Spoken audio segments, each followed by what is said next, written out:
আল্লাহ আপনাকে বান্দা বলেছে, এবার আমি আপনাকে আপনার প্রাইস বলি। আল্লাহ সুবহানাহু ওয়া তাআলা বলছেন, যেই ব্যক্তি আমার বন্দেগীটাকে মেনে চলবে, মাত্র আল্লাহ আপনার কাছে 5 ওয়াক্ত সালাতে তো ডিমান্ড করেছে, আর কিছু করেছে? দেখেন তো আল্লাহর দয়াটাকে আমি আপনাকে বলি। প্রথম আয়াতটা ফিরে আসি, আল্লাহ কি বলেছে? ওমা খালাকতুল জিন্না ওয়াল ইনসা ইল্লা লিয়াবুদুন, আমি জিন এবং ইনসানকে সৃষ্টি করেছি আমার ইবাদত করার জন্য। আপনি বলেন তো দেখি, আজকে কার উপরে হজ ফরজ ছিল? কেউ আছে আজকে হজ করে আসছেন? আজকে হজ ফরজ ছিল? আজকে কোনো সিয়াম ফরজ ছিল? আজকে জাকাত ফরজ ছিল? তাহলে 5 ওয়াক্ত সালাত ছাড়া আপনি বলেন তো আজকে আপনার উপরে কি ইবাদত ফরজ ছিল? মাত্র 5 ওয়াক্ত সালাত। কত ঘন্টা? 24 ঘন্টার মধ্যে কয় ঘন্টা লাগে 5 ওয়াক্তকে জোড়া দিলে? 1 ঘন্টা, বেশি জোর 1 ঘন্টা। ফজরের নামাজ 10 মিনিট, জোহরের নামাজ 15 মিনিট, আসরের নামাজ ধরেন 4-5 মিনিট বা 10 মিনিট, মাগরিবের নামাজ 10 মিনিট, এশার নামাজ 15 মিনিট। হিসাব করেন কতটুকু হয়? 1 ঘন্টা পুরো হবে না?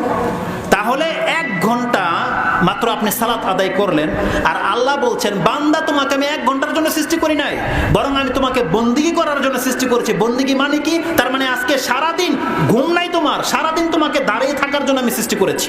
আজকে সারাদিন তোমাকে সিয়াম পালন করতে হতো, আজকেও তোমাকে যাকাত দিতে হতো, আজকে তোমাকে কুরবানি করতে হতো। এই জন্যই তো আমাদেরকে সৃষ্টি করা হয়েছে না? কিন্তু আল্লাহর দয়া দেখেন, আল্লাহ বলছেন, বান্দা আমার উদ্দেশ্য তো এটাই, কিন্তু বান্দা তুমি যদি সারা 24 ঘন্টার মধ্যে মাত্র 1 ঘন্টা আমার গোলামি করে দেখাও, বাকি 23 ঘন্টা আমি তোমাকে আমার গোলামি ভাববো। রমজান মাস মাত্র একটা মাস, আল্লাহ বলছেন 1 মাস তুমি সিয়াম ফরজ পালন করে দেখাও, তুমি 11 মাস খাও, তারপরে তুমি আমার কাছে সায়েম, তুমি আমার কাছে রোজাদার ব্যক্তি। আল্লাহ বলছে, তুমি জীবনে একবার হজ করে দেখাও বান্দা, তুমি 60 বছরে আমার কাছে হাজি। আল্লাহ বলেছে আমাদেরকে, আল্লাহ বলছেন সারা জীবন তুমি আমার কাছে বান্দাই থেকে যাইবা, মাত্র 1 ঘন্টার ইবাদতের বিনিময়। আর যখনই আপনি আল্লাহর বান্দা থেকে যাবে, আল্লাহ বলছেন, বান্দা তোর পাপগুলো আছে, এটা আমি মাফ করে দেব। শুধু আমাদেরকে কাবিরা গুনাহ থেকে বেঁচে থাকতে হবে, আল্লাহর বান্দা থেকে বেঁচে থাকতে হবে। আল্লাহর বন্দেগী কিভাবে নষ্ট হয়ে যায় সেই কাজে জড়ানো যাবে না। আমাদেরকে শুধু বড় শিরক থেকে, আল্লাহ সুবহানাহু ওয়া তাআলা শিরক করা যাবে না। আর জেনা, হত্যা বড় বড় পাপ। আমি একটা এক্সাম্পল দিই আপনাদেরকে। আপনাদের মাঝে কে আছে যে একে অপরকে জাদু করেছেন? আছে এমন কোনো ব্যক্তি? নাই। কেউ আছে এমন যে আল্লাহ ছাড়া অন্যকে সেজদা করেছেন? আল্লাহ না করুক, না থাকে এমন কেউ ব্যক্তি থাকতে পারে কেউ? আল্লাহ না করুক যে আমাদের মধ্যে, আল্লাহ আমরা যদি কোনোদিন এমন কাজ করে থাকি, আল্লাহ তুমি মাফ করে দাও। আল্লাহ আমরা যদি তোমাকে ছাড়া অন্য কারো কাছে কিছু চেয়ে থাকি, আল্লাহ তুমি আজকে আমাদেরকে মাফ করে দাও। আমরা নেক্সট টাইম কিয়ামত পর্যন্ত তোমার ছাড়া আর কারো কাছে চাইবো না। আমাদের মধ্যে এমন কোন ব্যক্তি আছে যে কাউকে হত্যা করেছেন? আমার তো মনে হয় নাই।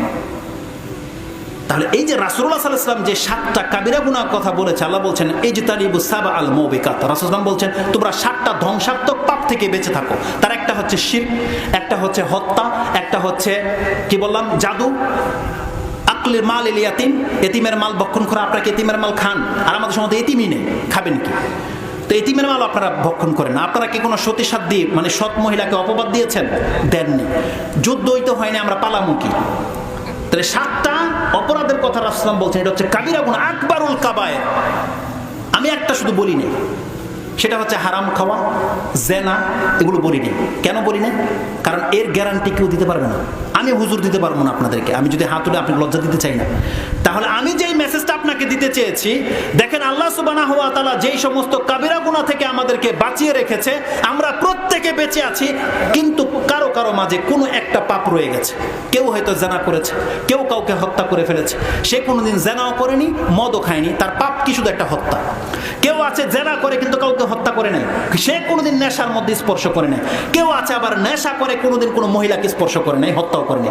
তার মানে আমাদের কারো মাঝে কোনো না কোনো পাপ জড়িত, কোনো একটা পাপ জড়িত। আল্লাহ সুবহানাহু ওয়া তাআলা বলছেন, বান্দা তুই সমস্ত পাপ থেকে বেঁচে আছিস, ওই একটা পাপ তোকে ডুবিয়ে দিবে, আল্লাহর ওয়াস্তে সেই পাপটা ছেড়ে দে, তুই আল্লাহর কাছে মুত্তাকি। বলেন আল্লাহ যেন আমাদেরকে কবুল করে।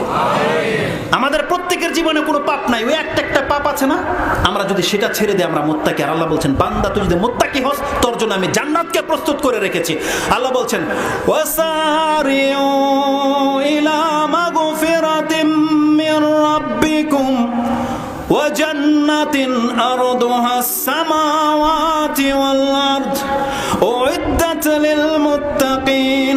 আল্লাহ বলছেন তোমরা দৌড় দাও, প্রতিযোগিতা করো কে আগে আল্লাহর ক্ষমা নেবে। আল্লাহ বলছেন আমি তাকে ক্ষমা করে দেব।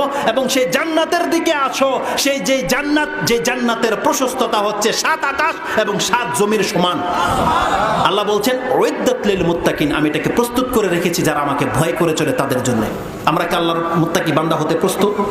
তাহলে আমাদেরকে এই যে দেখেন, একটা মানুষ ফেরেশতা হয়ে যাবে না, আমি বলছি না যে আমরা ফেরেশতা, কিন্তু আমাদেরকে যথাযোগ্য আল্লাহকে ভয় করে চলতে হবে। আল্লাহ বলছেন বান্দা তুমি যদি ইনতাজতানিবু কাবাইরা মা তুনহাউনা আন নুকাফির আনকুম সাইয়্যাতিকুম ওয়া নুদখিলুকুম মুদখালান কারীমা। আল্লাহ সুবহানাহু ওয়া তাআলা সূরা নিসা 4 নম্বর সূরার 31 নম্বর আয়াতে বলছে, আল্লাহ বান্দাদেরকে বলছে তুমি যদি তোমার এই বড় বড় পাপগুলো থেকে বেঁচে থাকতে পারো বান্দা, তাহলে তোমার জীবনের যে খারাপিগুলো আছে আমি আমার রহমতে সবগুলোকে মাফ করে দেব। ওয়া নুদখিলুকুম মুদখালান কারীমা, আর আমি তোমাকে একটা সম্মানিত জায়গায় তোমাকে আমি স্থান দেব আল্লাহ বলছে। আর আল্লাহ আমাদেরকে মাফ করার জন্য কত ব্যবস্থা করে রেখেছে দেখেন। রাসূল সাল্লাল্লাহু আলাইহি ওয়াসাল্লাম বলছেন আসসালাওয়াতুল খামস ওয়াল জুমআতু ইলাল জুমআ ওয়া রমাদানু ইলা রমাদানা মুকাফফিরাতুম মা বাইনাহুন্না ইযাজতানাবাল কাবায়ের। আল্লাহ বলছেন কোন বান্দা যদি কাবিরা গুনাহ থেকে বেঁচে থাকতে পারে, তাহলে তার যতগুলো পাপ আছে, সে যদি ফজর থেকে জোহর পড়ে তার মাঝের যে পাপ আছে মাফ হয়ে যাবে। সে যদি জোহর থেকে আসর পড়ে, আসর থেকে মাগরিব পড়ে, মাগরিব থেকে এশা পড়ে, আল্লাহ বলছেন যেমনি সেই ওয়াক্তগুলো চলে আসবে, বান্দা এই গ্যাপের মাঝে যে পাপগুলো হয় এটা আমার রহমতে আমি মাফ করে দিই। গত জুমায় যারা সালাত আদায় করেছেন, আজকের জুমায় যারা উপস্থিত ছিলেন, আল্লাহ বলছেন ওয়াল জুমআতু জুমআ। গত রমজানে যারা হক আদায় করেছেন, আর রমজান মাত্র একটা মাস বাকি আছে, আমরা প্রত্যেকে আল্লাহর কাছে দোয়া করি আল্লাহুম্মা বাল্লিগনা রমাদান, আল্লাহ আমাদেরকে রমজান মাস পর্যন্ত পৌঁছে দাও। আল্লাহ আল্লাহ যথেষ্ট হায়াত দিয়েছো, আর একটা মাস আল্লাহ শুধু রমজানের চাঁদটাকে আমাদেরকে দেখিয়ে দাও। জানেন এটা কি হবে?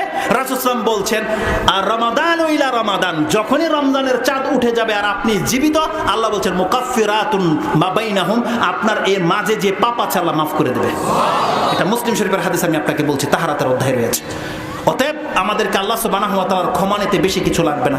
যার যে পাপ আছে আপনি আল্লাহর কাছে ফিরে আসেন, সেজদা করেন আর বলেন আল্লাহ আমি তোমার কাছে ফিরেছি, আমাকে মাফ করে দাও। আল্লাহ গ্যারান্টি দিচ্ছে আমি তোমাকে ক্ষমা করে দেব।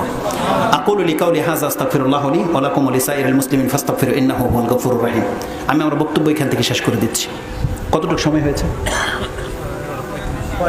অনেক সময় হয়ে গেছে না? অনেক হয়েছে। আমি চাইলে আরো 1-2 ঘন্টা বলতে পারবো, কিন্তু আমি আপনাদেরকে বিরক্ত করতে চাচ্ছি না। আমি শুধু আপনাকে আল্লাহর দিকে ডাকতে চাচ্ছি।